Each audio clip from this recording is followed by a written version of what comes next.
본문의 말씀을 가지고 사랑하라 제목의 말씀을 함께 나누겠습니다. 베드로는 계속해서 우리에게 권면합니다. 만물의 마지막 때가 가까이 왔다는 것입니다. 산자와 죽은 자를 심판하시는 하나님, 그분을 이제 곧 만나게 된다는 것입니다. 그러니 뭐 하라는 것입니까? 오늘을 인생의 마지막 날인 것처럼, 따라서 한번 해볼까요? 오늘을 인생의 마지막 날인 것처럼 그렇게 살라고 가르치고 있는 거죠. 내일이면 이제 우리가 주를 다시 만나게 되는 것처럼 그날을 기다리는 자로 오늘을 살라는 것입니다. 그러니 육체의 정욕을 따라 사는 것으로 오늘을 살지 말고 인생의 남은 때를 하나님의 뜻을 따라 사는 자가 되라. 이것이 모든 만물의 마지막 때가 가까이 왔다. 산자와 죽은 자를 심판하시는 주를 우리가 곧 마주하게 될 것이라. 이 말씀이 우리에게 가르치고 있는 가장 중요한 권면입니다. 주님을 만나게 되는 날, 그날이 곧 오니 오늘이 인생의 마지막 날인 것처럼 살라는 거죠. 결국 의로우신 주께서 불의한 자를 대신해 죽으신 것처럼 오늘이라고 하는 이 시간 속에 우리는 우리의 십자가를 세우며 살아가는 삶을 베드로는 가르치고 또 요청하고 있는 것입니다. 그런데 문제는 어디에 있어요? 어렵다는 것입니다. 의인으로서 불의한 자를 대신해 죽는 이 일이 어렵다는 것입니다. 주가 십자가를 지셨는데 그 십자가를 내 인생 앞에 세우는 이 길이 어렵다는 것입니다. 무엇으로 어렵습니까? 억울한 것으로 어렵다는 것입니다. 확인해 보겠습니다. 베드로전서 3장 18절이에요. 같이 한번 읽겠습니다. 그리스도께서도 단번에 죄를 위하여 죽으사 의인으로서 불의한 자를 대신하셨으니 이는 우리를 하나님 앞으로 인도하려 하심이라. 육체로는 죽임을 당하시고 영으로는 살리심을 받으셨으니. 아멘. 마태복음 16장 24절을 보면 주님이 신자의 길을 분명하게 말씀하시죠. 자기를 부인하고 자기 십자가를 짊어지라. 우리는 이 길이 우리 인생 앞에 주어진 길인 것을 너무나 잘 알고 있습니다. 그런데 어떻게 잘 압니까? 이 짧은 한 문장을 이해하는 것으로 잘 알죠. 이 짧은 한 문장을 인생 안에 살아내는 것으로 이 말씀을 아는 것이 아니고, 그래, 나를 부인해야지. 그래, 십자가를 짊어져야지. 이것으로 우리가 살아가야 할 길을 이해하는 거죠. 그 길을 삶으로 살아내는 것으로 이해하지를 못하는 거예요. 그러니 짧은 한 절의 말씀이 담고 있는 그 무게가 얼마나 크고 또 어렵고 힘겨운지를 모른 채 우리는 16장 24절의 말씀을 암송하며 살아가는 거죠. 여러분, 십자가를 짊어지는 것은 어려운 길입니다. 무엇으로 어렵습니까? 억울한 것으로 어려운 길인 것입니다. 조금 전에 읽은 말씀을 가만히 여러분 보시면 죄는 누가 짓습니까? 우리가 짓는 거죠. 그죠? 그런데 그 죄에 대한 값은 누가 지불합니까? 주께서 당신의 생명으로 지불하시는 거예요. 죄를 지은 자에게 책임을 묻지 않으시고 예수께서 당신의 생명으로 죄에 대한 값을 지불하시고 있는 거죠. 이 길을 성경은 누구에게 요구합니까? 우리에게 요구하고 있는 거예요. 자기를 부인하고 주님처럼 십자가를 짊어지라. 억울한 길을 요구하시는 거죠. 의인으로서 불의한 자를 위해 대신 죽어주는 길, 죄는 내가 짓지만 그 죄에 대한 책임을 예수가 짊어진 것처럼 우리 역시 우리가 져야 할 이 십자가의 목, 이 십자가의 길이 우리에게 있다는 것입니다. 이처럼 십자가를 지고 주를 따르는 길은 그래서 어려운 거예요. 억울하기 때문에.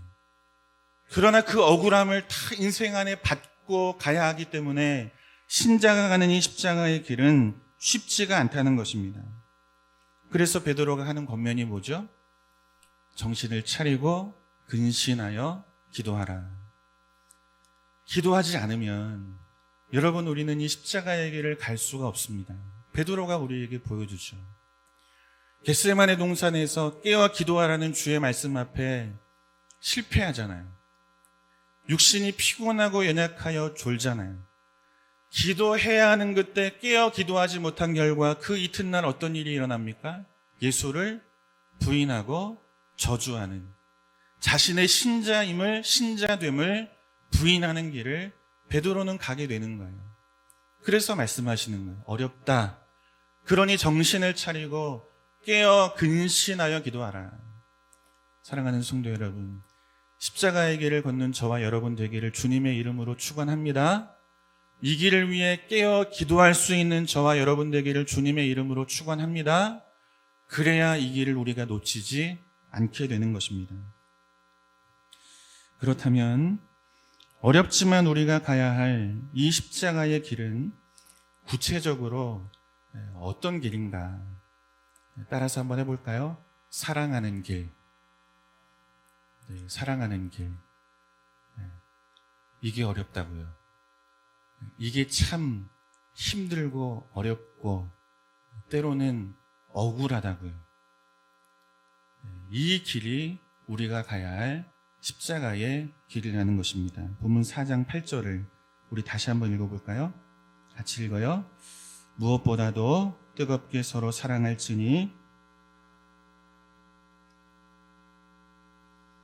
본문에서 말씀하는 무엇보다도 라는 말은 이것만큼은 꼭 해야 한다, 이런 뜻을 가지고 있어요. 다른 것은 차치하더라도 이것만큼은 꼭 해야 한다. 사랑하는 것만큼은 절대로 놓치면 안 된다. 이렇게 성경이 우리에게 권면하고 있습니다. 우리가 중요하게 여기는 것은 예배하는 일입니다. 기도하는 일이고, 그리고 열심히 충성하고 또 봉사하고 구제하고 또 선교하는 이 일이 교회와 성도가 꼭 해야 하는 일이라고 우리는 생각합니다. 물론 틀리지 않고 중요한 일들입니다. 그러나 오늘 몇 시간 기도했는지, 일주일에 몇 번 성전을 찾아 예배했는지, 주를 위해 얼마나 많은 시간 구제하고 봉사했는지, 얼마나 많은 말씀을 읽었는지, 이것보다 더 중요한 것은 예배의 자리를 통해 주신 은혜, 수많은 시간 속에 주신 주의 말씀을 읽고 그 말씀 속에 우리에게 허락하신 주의 은혜, 구제하고 봉사하는 일을 통해서 하나님이 누구신지, 우리를 향하여 베풀어 주신 그분의 큰 사랑이 무엇인지, 그 사랑에서 오는 그 은혜, 그 힘을 가지고 서로 사랑하는 일, 이 일이 중요하다고 가르치고 있는 거예요. 예배도 중요한 거예요. 기도도 중요한 거예요. 구제 놓치면 안 되는 거예요. 교회가 가지고 가야 할 가장 중요한 가치들인 것입니다. 그런데 더 중요한 것은 이 모든 것 위에 사랑이 덮여 있어야 한다고 말씀하고 있는 거예요. 한번 확인해 볼까요? 고린도전서 13장 1절에서 3절 말씀입니다. 우리 한 절씩 보겠습니다. 내가 사람의 방언과 천사의 말을 할지라도 사랑이 없으면 소리나는 구리와 울리는 꽹과리가 되고,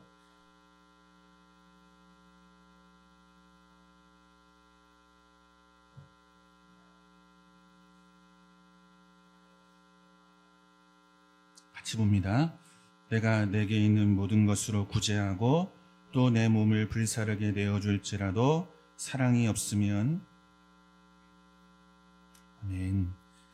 사람의 방언, 또 천사의 말, 예언하는 능력, 산을 옮길 만한 믿음, 모든 것을 내어주는 구제, 내 몸을 불사르게 내어주는 헌신, 그 어느 것 하나 버릴 수 있는 것은 없는 거예요. 중요한 가치들이죠. 그러나 바울은 이 모든 것 위에 사랑이 없으면 아무것도 아니라고 권면하고 있는 거예요. 사랑이 없는 예언, 사랑이 없는 믿음, 사랑 없는 구제와 헌신, 이것은 아무것도 아니라는 것입니다. 그러니 뭐 하라는 것입니까? 돌아보라는 거예요. 오늘 우리가 하나님의 영광을 위해 산다고 애를 쓰고 열심을 내고 있잖아요. 그런데 하나님의 영광을 위해 하는 그 열심과 그 모든 일이 사랑으로 덮여져 있는지를 보라는 거예요. 목사에게 주신 사명이 무엇입니까? 말씀을 전하는 거죠. 돌아보라는 거예요. 말씀을 전하는 그 목사의 마음 가운데 하나님을 사랑하고 성도와 교회를 사랑하는 그 사랑 위에 말씀이 예언되고 있는지 돌아보라는 거예요. 사랑이 없으면 이 모든 것은 아무것도 아니라 이렇게 성경은 우리에게 말씀하고 있는 것입니다. 결국 사랑이 없다면 이 모든 열심과 헌신이라는 것은 그저 종교적인 행위 그 이상도 그 이하도 아니라는 것입니다. 그래서 베드로는 권면하는 거예요. 무엇보다도 이것만큼은 꼭 지켜야 하는데 사랑하는 자가 되라. 이렇게 말씀하고 있는 것입니다. 우리 좀 쑥스럽지만 옆에 분에게 사랑합니다 한번 해볼까요? 참 희한합니다. 이렇게 부부가 오셨는데요. 부부끼리 인사 안 하고 이렇게 인사를 하시네요. 그죠? 네, 부부는 더 어려운가요, 이게? 네, 다시 한번 인사해 볼까요? 사랑합니다. 네, 사랑합니다. 네, 네, 그래도 잘 안 되네요. 네, 무엇보다 사랑하라. 여러분, 우리 교회 안에 또 저와 여러분을 통해서 이 사랑이 점점 풍성해지고 충만해지기를 주님의 이름으로 축원합니다. 두 번째로 베드로는 사랑하되 뜨겁게 사랑하라. 이렇게 권면합니다. 여기서 말하는 뜨겁게라는 말은 에크테네스라는 헬라어입니다. 적어 놓으셔도 좋을 것 같아요. 이 단어의 뜻을 정확히 아는 의미에서 이 에크테네스라는 헬라어는 끝까지라는 뜻을 가지고 있습니다. 끝까지. 우린 뜨겁게 그러면 어떤 생각을 합니까? 불타는 것처럼 열정적으로 그렇게 사랑하는 것, 이런 이미지를 갖게 되죠. 그런데 성경이 말하는 뜨겁게라는 이 에크테네스라는 단어는 이 열정, 이런 의미가 아니에요. 끝까지라는 뜻을 가지고 있습니다. 도저히 사랑할 수 없는 지경에 이르게 되었다고 생각되어지는 그때에도 끝까지 사랑하라. 이게 성경이 우리에게 가르치는 사랑이에요. 세상이 우리에게 말하는 사랑과는 다른 이 사랑이 성경이 우리에게 가르치는 사랑인 거예요. 끝까지 사랑하는 사랑. 도저히 사랑할 수 없는 지경에 이르렀을 때에도 놓지 않고 사랑하는 그 사랑. 이것으로 세상 가운데 사랑의 낯섦이 무엇인지를 보이는 신자로 살라고 말씀하고 있는 거예요. 구별돼야 하는 거죠. 사랑이 무엇으로 구별됩니까? 세상은 조건 속에 사랑이 맺어지는 거죠. 잘생겨야 되는 거예요. 내가 원하는 조건을 가지고 있어야 하는 거예요. 배려심이 있어야 되는 거예요. 그러나 성경이 말하는 사랑은 이 모든 것이 다 없어도 심지어 사랑할 만한 그 어떤 조건이 하나도 보이지 않아도 그때에도 끝까지 사랑하는 사랑이 성경이 우리에게 가르치는 사랑이고, 그래서 이 사랑은 어렵고, 그래서 이 사랑을 사랑하며 살아가는 길은 십자가를 짊어지는 것과 같다는 것입니다. 어려운 거예요. 이제는 더 이상 안 돼. 사랑할 수가 없어. 포기하고 싶은 그 순간이 찾아와도 그리스도의 사랑으로 서로를 붙들어주는 이 일을 끝까지 실패하지 마라. 이것이 뜨겁게 사랑하라. 이 말씀이 가지고 있는 참된 의미인 것입니다. 그래서 바울은 사랑을 무엇으로 설명합니까? 인내로 설명하는 거예요. 인내로. 어떻게 끝까지 사랑합니까? 어떻게 우리의 이 육체를 가지고, 이 성품을 가지고 어떻게 우리가 도저히 사랑할 수 없는 자까지 끝까지 책임지며 사랑할 수 있겠습니까? 뭐가 필요한 거예요? 오래 참음이 필요한 거예요. 온유함이 필요한 거예요. 섬김이 필요하고 겸손이 필요한 거예요. 이 길을 가야만 세상이 무엇을 봅니까? 아, 우리와 다르구나. 저들이 말하는 사랑은 우리의 사랑과 다르구나. 끝까지 어떻게 저렇게 사랑하지? 그 사랑을 성경은 우리에게 요구하는 거죠. 그러니 이 길은 십자가의 길을 우리에게 말씀해주고 있는 거예요. 우리 말씀을 또 한번 볼까요? 고린도전서 13장 4절에서 7절입니다. 한 절씩 볼게요. 사랑을 바울이 무엇으로 설명하는지, 이 끝까지 사랑하는 것과 관련해서 한 절씩 봐요. 사랑은 오래 참고, 사랑은 온유하며, 시기하지 아니하며, 사랑은 자랑하지 아니하며, 교만하지 아니하며.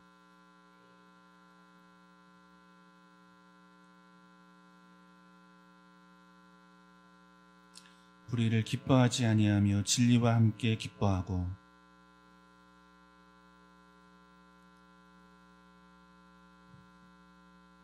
아멘. 그죠? 왜 바울이 사랑을 이렇게 설명하는지 여러분 이해가 되시죠? 세상이 가르치는 사랑과 성경이 가르치는 사랑이 다르기 때문입니다. 끝까지 사랑하는 거예요. 끝까지. 도저히 사랑할 수 없는 그 사람도 끝까지 그리스도의 사랑으로 붙들고 놓지 않는 이 사랑이 성경이 우리에게 가르치는 사랑입니다. 여러분, 오래 참음으로, 인내함으로 서로를 뜨겁게 사랑하는 저와 여러분 될 수 있기를 주님의 이름으로 축복합니다. 한 가지만 더 살피고 말씀을 정리하겠습니다. 그렇다면 끝까지 사랑할 때 어떤 일이 일어나는가? 본문 8절을 다시 한번 보겠습니다. 같이 읽어요. 무엇보다도 뜨겁게 서로 사랑할지니. 아멘. 끝까지 사랑하는 사랑은 허다한 죄를 덮는 자리로 연결이 된다. 이렇게 말씀하고 있습니다.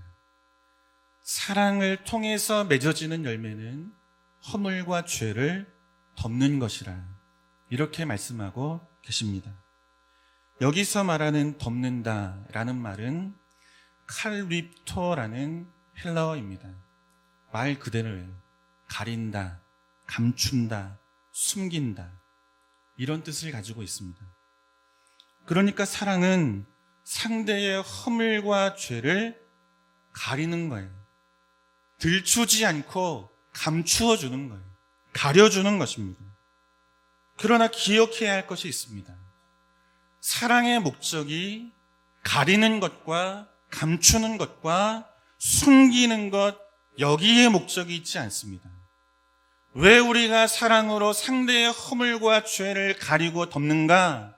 사랑의 목적은 가리고 덮는 것에 있지 않고 가리고 덮는 것으로 그 죄인을 포기하지 않고 끝까지 사랑하는 것으로 고쳐내는 것에 목적이 있는 것입니다.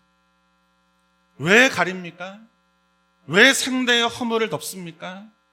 그 덮고 가리는 것이 목적이 아니고 그 죄의 자리에서 돌이켜서 돌아오게 하는 것에 이 사랑이 가지고 있는 중요한 목적이 있다고 성경은 우리에게 가르치고 있는 거예요. 베드로가 이렇게 권면하는 것에는 이유가 있는 것입니다. 베드로가 이 사랑을 그 인생 안에 경험했기 때문에 그래요. 자신의 허물과 죄를 들추지 않으시고 그 허물과 죄를 덮으시는 사랑, 그 사랑을 통해서 베드로가 하나님의 사람으로 온전케 되어지는 이 경험이 그 인생 안에 있었던 거예요. 그러니까 오늘 이 본문의 말씀은 그의 사고와 생각 속에서 좋은 명언을 늘어놓은 것이 아니고 그의 삶에서 경험되어지는 그리스도 안에 있는 사랑, 세상이 말하는 사랑과는 전혀 다른 사랑, 그 사랑을 경험한 이 베드로가 성도들에게, 오늘 이 시대에 있는 저와 여러분에게 사랑이 가지고 있는 놀라운 능력이 무엇인지를 우리에게 가르쳐주고 있는 거죠. 한 사람을 살리는 거예요. 한 영혼을 세우는 거예요. 짓밟지 않는 거예요.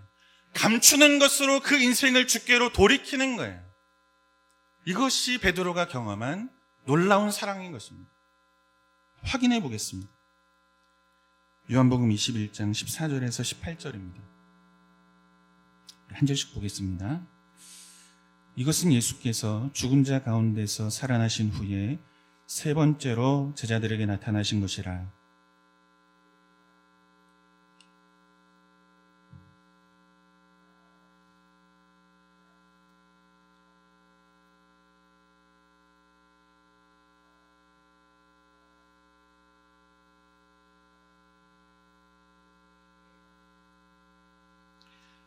또 두 번째 이르시되 요한의 아들 시몬아 내가 나를 사랑하느냐 하시니 이르되 주님 그러하나이다. 내가 주님을 사랑하는 줄 주님께서 아시나이다. 이르시되 내 양을 치라 하시고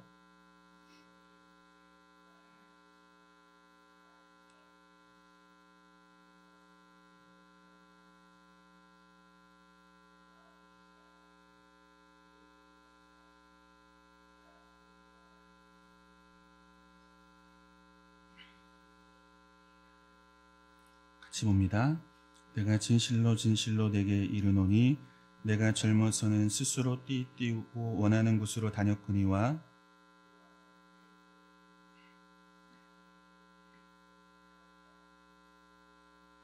아멘. 베드로는 주님의 제자입니다.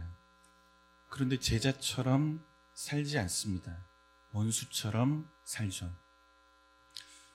주님이 내 주님이라 담대하게 고백해야 하는 순간 베드로는 주를 부인합니다.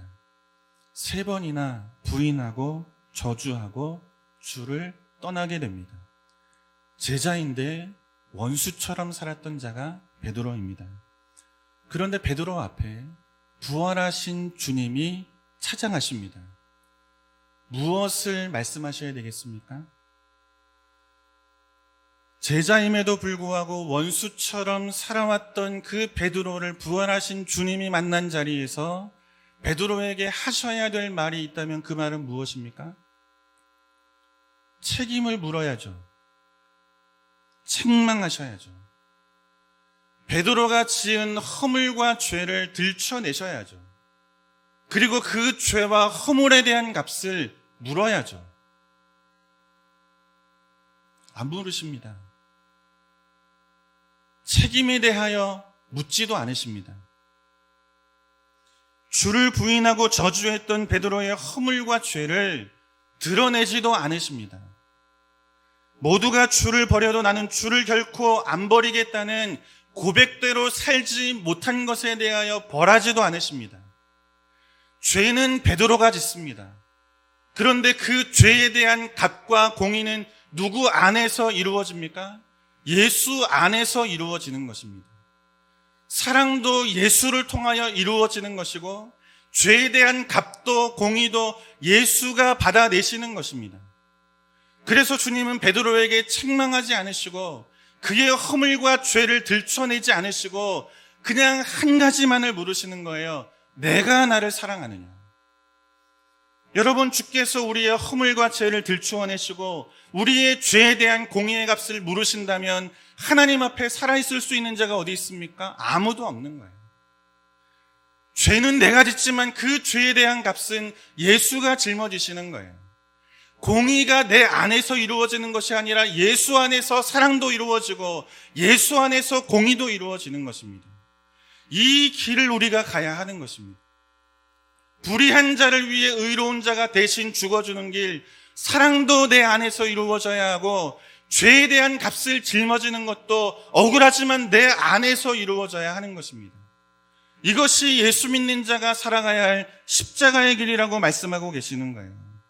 사랑하는 성도 여러분, 우린 다 하나님 앞에서 선한 양심을 가지고 있는 자들입니다. 성령께서 우리 안에 내주해 계시기 때문입니다.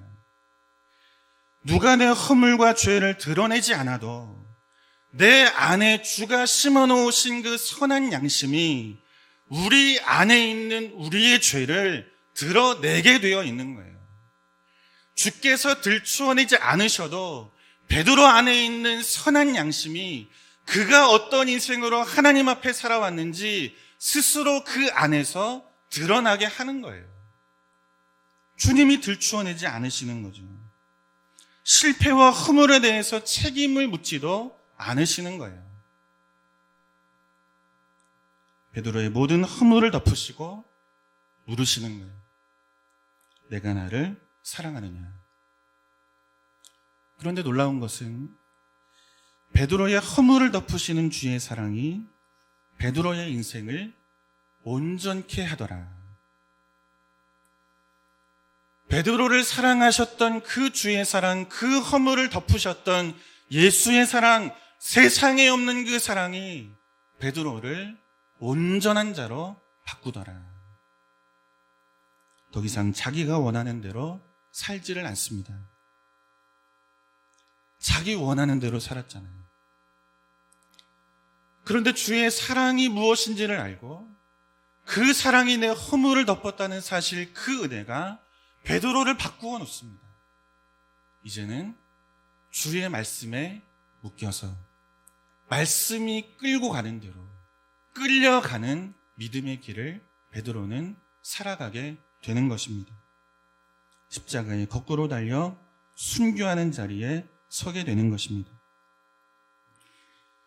베드로를 끝까지 사랑하시는 주의 사랑이 베드로를 온전한 자로 만든 것입니다. 그리고 이 아침 도저히 사랑할 수 없는 저와 여러분을 사랑하시는 그 주의 사랑 때문에 우리도 이 자리에서 하나님을 예배하는 자로 설 수 있게 된 줄로 믿습니다. 안 들추시잖아요. 제 허물을. 여러분에게도 쏟아놓을 수 없는 제 안에 있는 허물을 주님이 안 들추시잖아요. 덮고 가리시잖아요.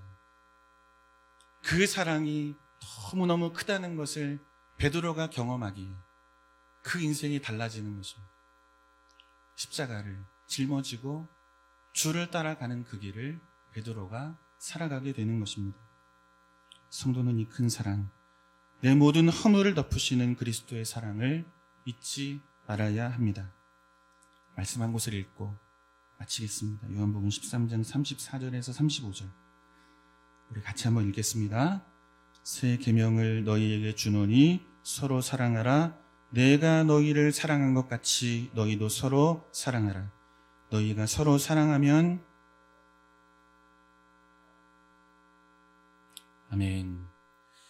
주께서 우리를 사랑하신 것처럼 형제를 사랑하는 길, 무엇보다 서로를 뜨겁게 사랑하여 형제의 허물을 덮어주는 길, 그 길을 걸어 내가 주의 제자임을 세상 앞에 보이며 살아가는 우리 모든 성인의 권속들이 될 수 있기를 주님의 이름으로 축원합니다.